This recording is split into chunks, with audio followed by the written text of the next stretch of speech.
everybody, we're back, we're around, and we wanted to give you all a little bit of an update on where life has taken us over the past couple of months now, right, Lisa? I have no idea when our last video was. We're kind of not on top of this right now. We're going to apologize in advance because we just decided we should shoot an update. We set the camera up, we're clicking record, and then we realized we've got a washer machine going in the background and a dishwasher. Yeah. So you get to do house cleaning with us. Hope you enjoy that. We'll try and speak loudly so it's not too overbearing. So, yeah. Lise, we just wrapped up the year. 2023 is closed. The 29th of December marked your last day of chemo. Tell us a little bit about that. So that was a very, very happy ending to 2023.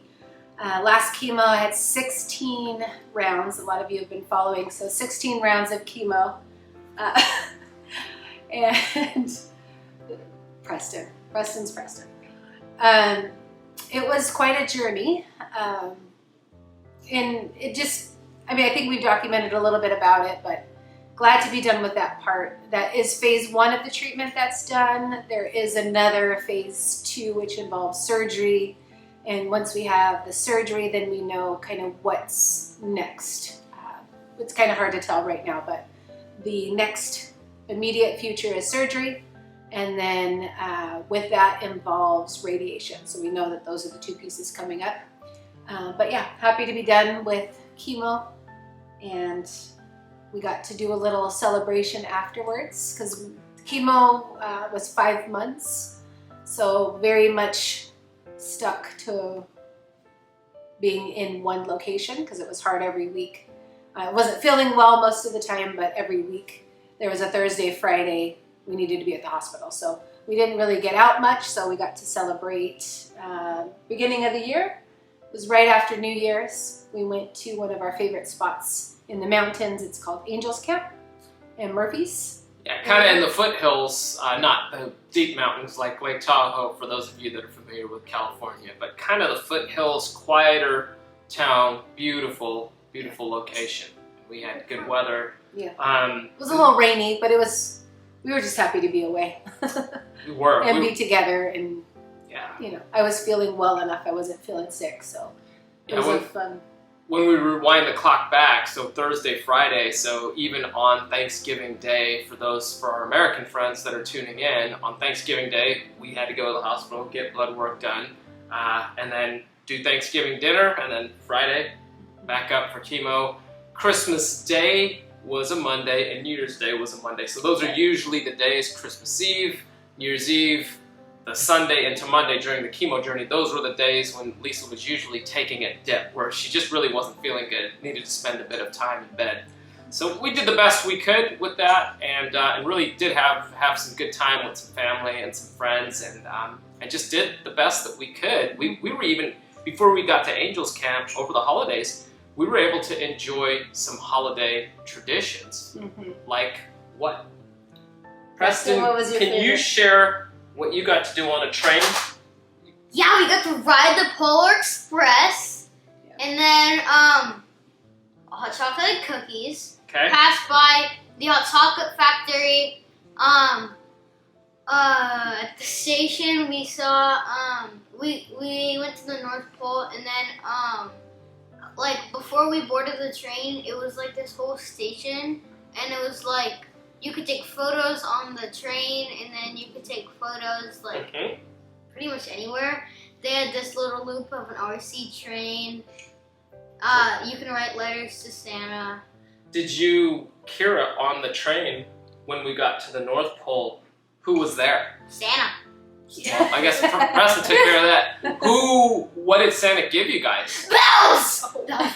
Could you hear the bells still, Kira? Could you hear it? I know I could hear it. I could hear it. And what's the magic of being able to hear the bells? You have Christmas spirit in you. Have Christmas spirit, and you still what? Does anybody remember? You still believe? I believe. That's it. And guess what? We were all able to hear the bells. That's a good thing. And we had really cool stuff with Santa. And we had a really funny elf that was sitting right next to us on the train. We'll see if we can dig up that clip and throw that in the mix. Joyous. Yeah, he was. They were singing Rudolph the Red-Nosed Reindeer, and he was really funny. We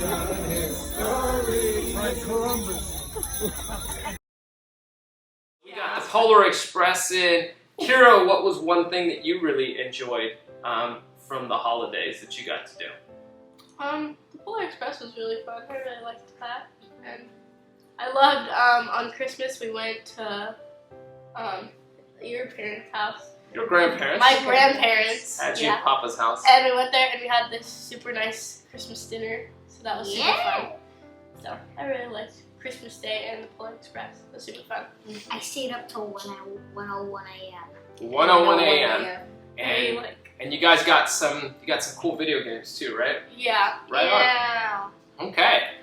Well, so after the holidays, we got through New Year's, we got into the new year, 2024, and it feels like in the chemo journey that we've turned a serious page in the cancer journey. There's still a road ahead. As Lisa mentioned, the next steps are surgery, so that's going to be mid-February, correct?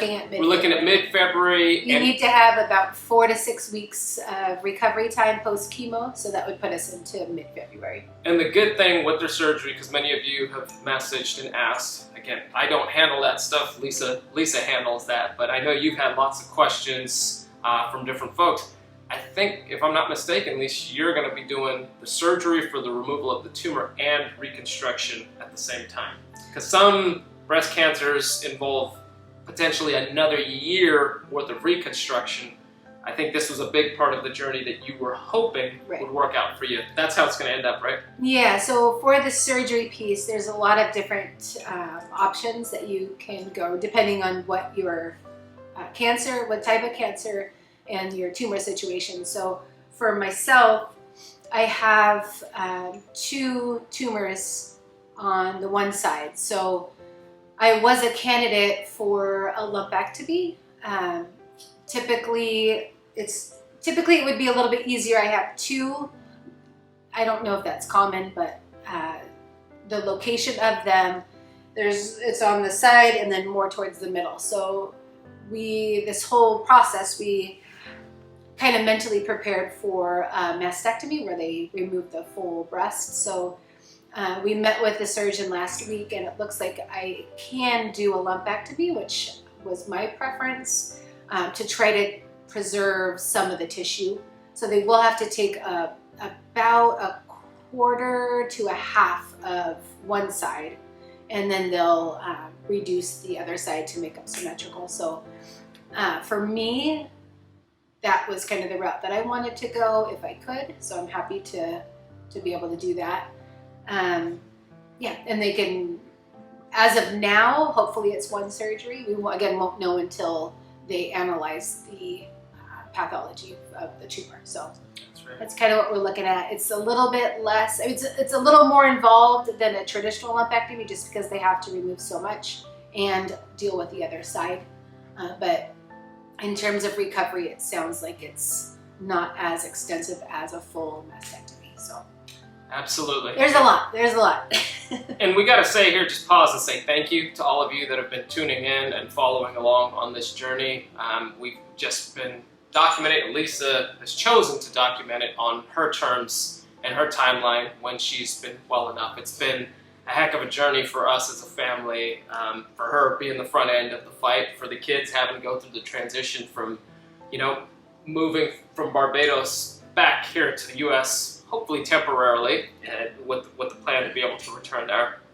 But it's been a tornado over the past, 6 months that we've undergone, and many of you that have followed along with the journey have continued to reach out, continue to check in, continue to pray for us. For those of you that are faith-based, we can't thank you enough, and words can't even say how much it means, because we're getting to a place where at least it feels like we can see a light ahead of the tunnel. And Patrice Roberts, one of our soca artists that we really enjoy, she has a song, Better Days Are Coming, and we've been playing that. That was the playlist to chemo. That was the playlist. Every time that we would go through chemo, we'd be rocking that. But now, and Michelle Montano, like a boss. And we're feeling that the better days are coming, and they're actually here, that we're going through. So we're really, really happy about that journey. Our time in Angels Camp, as was mentioned, was really to mark that down while we were there. we had a lot of time just playing games at the little resort that we were at.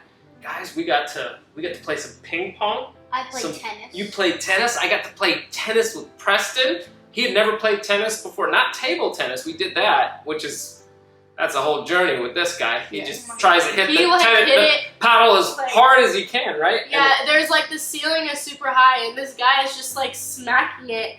It's like hitting the ceiling, and thankfully there weren't a ton of people, otherwise he would have like hit somebody. Yeah. And he put it into somebody's hoodie. So yeah, that was he hit it into somebody's hoodie while we were there, and then Lisa had to go fish it out. But then we actually went, they had a tennis court there and rackets, so we actually went out, we were playing tennis.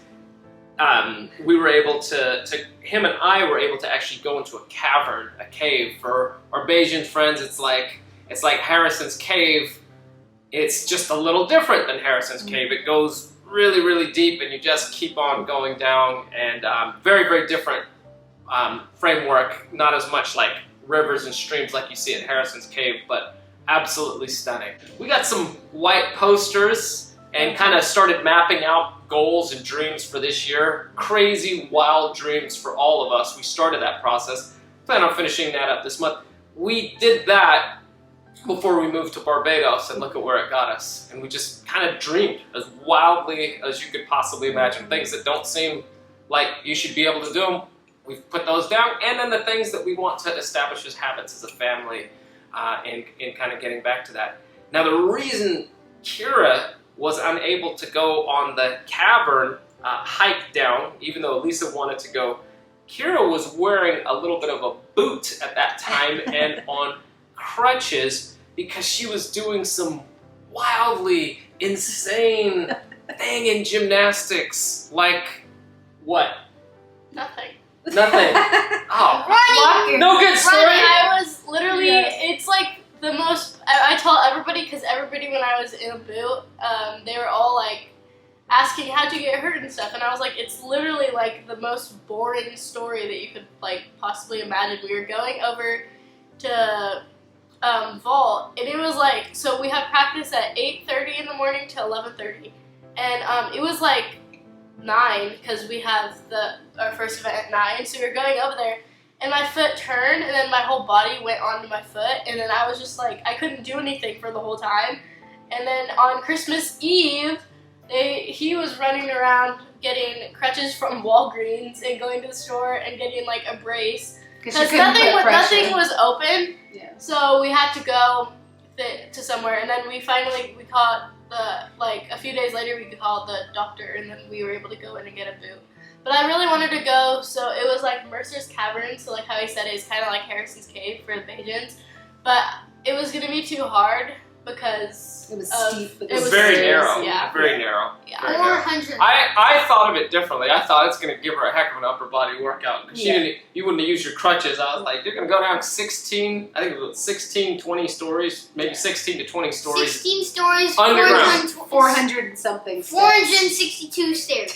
Down, and well, this guy remembers everything. Yes. 16 floors, 462 stairs. There you go. Oh, Kira, how's gym going? Why don't you give us just a quick update on you? I think you've got, we're getting into gear here, right? What's going on tomorrow? Yeah, it's going pretty well. Today is Saturday and tomorrow's Sunday, and I have a meet tomorrow. It's a home meet, so I'm really excited for that. And then after tomorrow, then we get to go to Texas 2 weeks after, which is super exciting. Mm-hmm. So yeah, gym's been going pretty well. It was like you had to kind of work back into it. So even when I was like in a boot, because I went there, I still went like every practice. Even if it wasn't for the full time, I still went to like support my team. But I'd be doing conditioning for like the whole time that I was there. But even like so it was like we had to work back into it because you couldn't just go back fully and do everything because that could hurt it again. So there were some things that were hurting when I did it, but if anything hurt, I just didn't do it.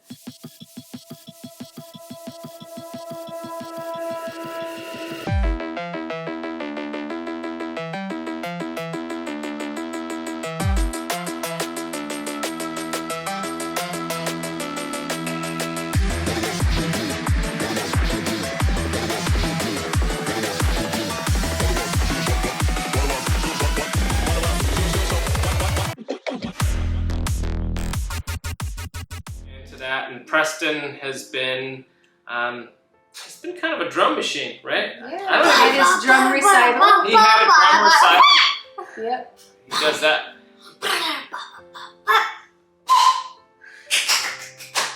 He had a drum recital, got to perform, got to play. On buckets too, Got to Home plan. Depot buckets. Got to play on buckets, got to play on some Home Depot buckets. And the fun part is Preston and I have actually been getting to jam a little bit more at home because he's got our old kit out of storage, so he's been playing with that. And we've actually been putting on different songs, and he's been working on playthroughs, and it's been really cool. Maybe.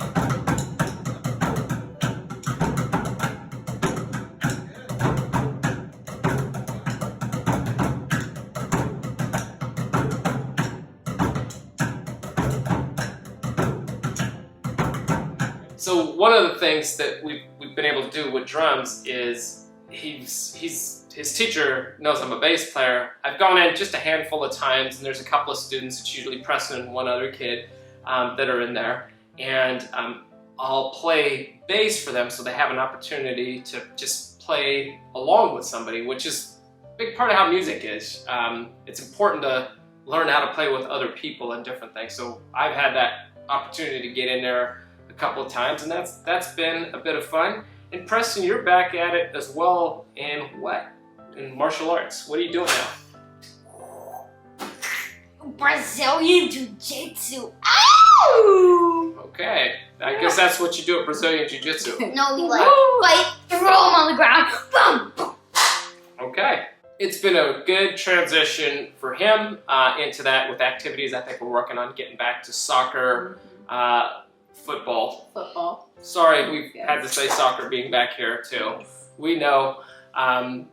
The other thing that's really important to note is, for those of you that don't know, when we transitioned back here, the kids were on the British education system when they were in Barbados. So they've been on that system for quite some time.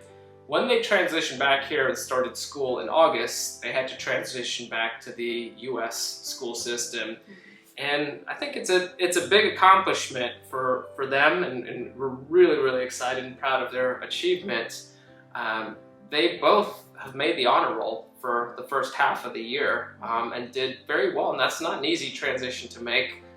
Making new friends, going through, reacclimating to a different school system, totally different teaching methods and different elements like that, and they've done quite well. So that's pretty awesome, guys. Yeah, amidst Fist bumps. all the other chaos that they've been dealing with. And learning how to play basketball and football and PE. Yeah. American football. Yeah. That's right. That's right. And running track a lot. Yeah, he's been running a lot, been shooting around, so we've been doing a bit of that kind of time. So it's been fun. Just to wrap up, me, what's been going on with me? I've been chief caretaker, so that was predominantly my focus, as you can imagine, over basically the latter half of last year. Caretaker, Uber, I mean, it's everything. Everything. Managing everything. And chef, cooking, because we've been working with, I think we've mentioned this in the past, we've been working with the Creating Cures Foundation, which is absolutely incredible for any disease that you might be going through. Creating Cures, the Creating Cures Foundation. Or even preventative. Preventative stuff, yeah. but even if you're going through anything, they have different information that they can share about just nutrition and how that plays out. We went through the process of actually deciding to engage them with a nutritionist that is actually had been tracking Lisa's blood work throughout the chemo process, and different meals to prepare when she was going through things. So that was my primary role for a lot of last year, and I was still working a bit as best as I could within the 34 strong army. But this year, we literally just finished a whole team retreat where we brought everybody in from all over the US, and it was absolutely amazing. We feel like we have a lot of clarity as to where we're going on our mission to 1 million smiles. We're really committed to that, transforming workplaces across the country and across the globe, however we can do that. So that's just a little bit of my world, and I'm truly stepping back into that space of my role in there, and we've grown. And then my TED Talk, interestingly enough, I don't know how this is exactly happening, but we're getting close to 1 million views, which is like, it's amazing. So just want to thank all of you for following our journey and going through, because that's a message that was near and dear to me, and it was actually a catalyst for our transformation, our decision to move to Barbados, that was born when Kira laughed out loud for the first time 11 years ago. In Hawaii. So yeah, it's just really humbling, and I'm just grateful beyond words that so many of you and so many other people have decided to take a look at that and share it with other people, because I felt like it's a message that needs to be heard. So other than that, I'm missing my music performances that I had in Barbados, but we've been keeping music alive. That's never gonna die. So this is the season of life that we're in now. So I've been playing a bit. I have the privilege today to go see one of the people that I spoke of in the TED Talk, Mr. 5-time Grammy Award-winning bassist Victor Wooten and his brothers are going to be down in Berkeley, California tonight. So I'm going to be heading out after this video, go spend some time catching up with Vic and his brothers and all the beautiful people there, and get to spend some time with him before the show and catch up. And that's kind of a wrap. Lisa, any closing thoughts as we're wrapping up? Just kind of curious what videos. We do want to keep putting videos out, even though we're not living right now in Barbados, so can't tour all the fun spots, but curious to see what you guys are interested in. I do plan to do a video, just having gone through chemo, kind of a video of chemo essentials that were very, very helpful for me going through that, because I know a lot of people have come to the channel through the breast cancer, a couple videos that we put out. So anything that would be helpful or interesting for you guys, we're definitely open to it. We're an open book, so any questions you have along what we've experienced, what's to come, how the family's navigated, we're very open. So if there's anything specific that you guys are interested in, let us know, and we'd be happy to touch on it. Including the breast cancer journey and the caretaker journey, Right. because I've gotten that question a lot, like, how are you able to keep yourself positive through this? What do you do? How does this go? And I've got a lot of rituals that I've gone through, that I've been working on for years. So when this came, it was just turn the volume up on a lot of things. But we're happy to share more and more about that, how we've had to navigate through that and what it's like, because we want to be able to support others through the bumps and adventures that life threw at us. And one question that we'll close with, that we've probably shared previously, that we've tried to live by over the past 6 months and even before that, because life gives you a lot more valleys than it gives you mountaintops, right? You're going to have the bumps, but it's in the valleys, in those challenging spaces, that you're truly made, that allows you to give rise to the next phase. That question is, why is this happening for me? Why is this happening for us? Yeah. And it's a real hard question to keep asking when you're not seeming like you're going to get any answers. And the answer doesn't come today, it doesn't come tomorrow, it doesn't come the next day, and then all of a sudden it starts evolving. But keep on asking it, and that's really powerful if you're going through a struggle like we've gone through, or if you're going through great times. Why is it happening for you? And then when you go through challenging times, you keep on asking that, and you'll be blown away if you keep on asking it. It's happening for you, not to you. And that removes the victim mentality, and it empowers you to share that story.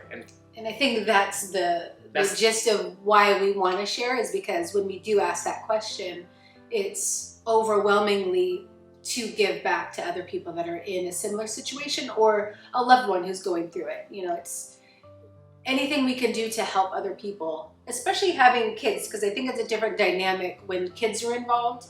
So a lot of people have had questions about how we told the kids, how the kids are doing. So if there's anything that we can do to help others, we're all for it.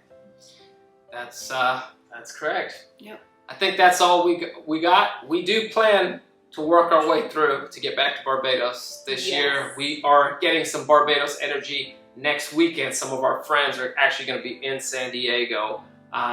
So we're actually taking a trek down there next week. And one of my really good friends from Barbados I used to work out with was in LA in December, so I took a day trip down to spend the day with him and catch up, because God knows I needed that.